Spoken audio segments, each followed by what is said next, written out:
mga kadogo, no? Di-discuss natin ngayon yung hindi natin na-discuss noon. Kasi ang ma-discuss lang natin sa previous natin vlog yung about sa rabies, yung asong may rabies, kung paano malalaman. Kaya lang after that, hindi ko na nadugtungan dahil pangako ko, tutuloy natin kung paano naman at paano malalaman ang sign ng taong na rabies. So ngayon natin i-discuss yun, mga kadogo. Tuloy natin. Kasi kaya ako naman hindi na ituloy, alam nyo naman po, nandun naman sa mga updated naman ng vlog ko, nanganak kasi si Cotton, kaya medyo naging busy tayo.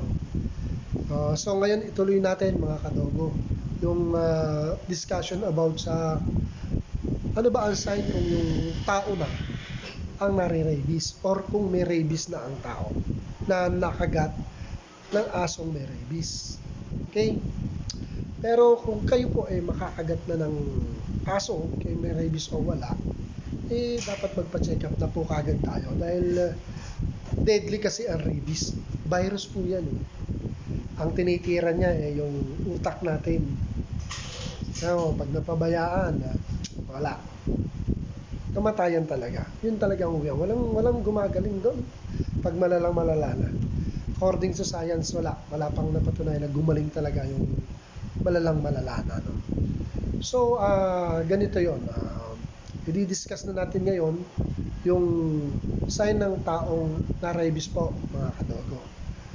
Ang una po niyang sign ang tao pong nakagat ng aso may rabies, hindi raw po pala malalaman kung magkaka-rabies kagad ang tao. Take note, mga kadogo, nakagat tayo. So, hindi kagad makikita kung may rabies na tayo. Kasi may incubation period pala ang rabies na nasa tao na. Sabihin na natin, kinagat tayo na talagang suspected natin or confirmed natin yung aso may rabies. So, hindi ba natin mahalata kaagad? Kasi pwede daw sa isang linggo magkakasign na, pwedeng buwan, pwedeng taon. Okay? So talagang mahirap, ano? Kaya nga sabi ko sa inyo, pag nakagat kayo, okay, may rabies o wala, magpa-doktor na po kagad tayo para ma-injection tayo ng mga anti-rabies. Yun po ang proper, yun ang safety. Ako, dog lover ako, at ang dami kong aso. Nakagat na rin ako. So magpapa-injection din ako. Siyempre, safety rin natin, di ba? So, ganun pala yung mga kadogo, no? Na pag nakagat tayo ng aso may rabies is may incubation period pa. Ako. So, kung na-incubate na at talagang pumasok na yung rabies sa atin, ang sign pala nun, yung una yun nga, yung stage niya is yung incubation period. Gaya nung sabi ko kanina. Meron siya, pwede siyang 1 week lang, mararamdaman na natin, 1 month, pwede rin year, ano? So, ang stage 1 niya is yung incubation period. So, mga kadogo, yung second stage niya ay yung prodronal stage. Ito na yung makakaramdam na tayo ng lagnat, sakit ng ulo, sore throat, isang pagsusuka, tapos pananakit mo ng kalamnan. Yun yung sign ng prodronal stage. Yun yung stage 2 niya. And yung isa pa, yung nakakaramdam ka na parang lagi kang pagod. Dahil nga dun sa pananakit ng mga kalamnan na gawa ng virus or which is yung rabies. At yung pangatlong stage, kadogo, ito yung medyo malala na. Hindi lang medyo, talagang malala na to, no? Yung neurologic stage. Apektado na yung utak natin. Cause ng virus due to rabies. Yun na yung inaatake na tayo na nervyos. Hallucination. Pagkatakot sa tubig at ilaw, mga kadogo, ayaw makakita ng liwanag. Apektado na pati paningin, yung naduduling na. Hirap na, iba na yung vision natin. Pagkaparalisa ng kamay at paa, tapos yung paglalaway na, naglalaway na. Parang nauulol na nga. Tsaka yung paglabo ng mga mata na, mga kadugo.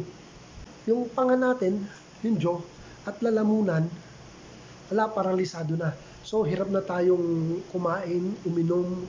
Basta kung ano may activity ng bibig natin, hindi na natin magagawa.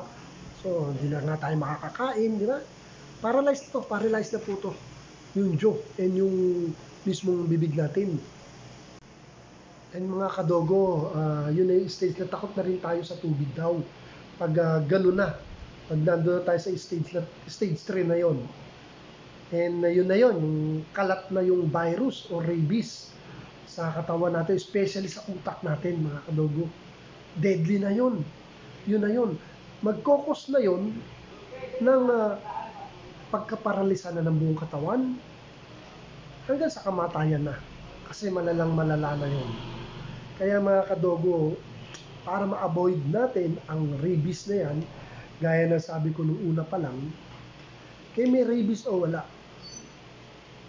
Pag nakagat tayo ng aso, even pusa, or daga, or what, ano? Huwag na tayo nung daan sa hugas-hugas lang. Pero ang first aid yan is hugasan, sabon, linisin, o pwede, amoxinada, tapos lagyan ng betadine, di ba? Yun ay ano lang yun, first aid lang. Pero kung may virus na papasok pa rin, kaya dapat talaga magpa-doktor na, mga kadogo. Huwag natin titirin ang sarili natin pag nakagat tayo. Kasi baka umabot na ng stage 1, stage 2, stage 3. Yun na yun, mga kadogo. Fatal na. Wala na.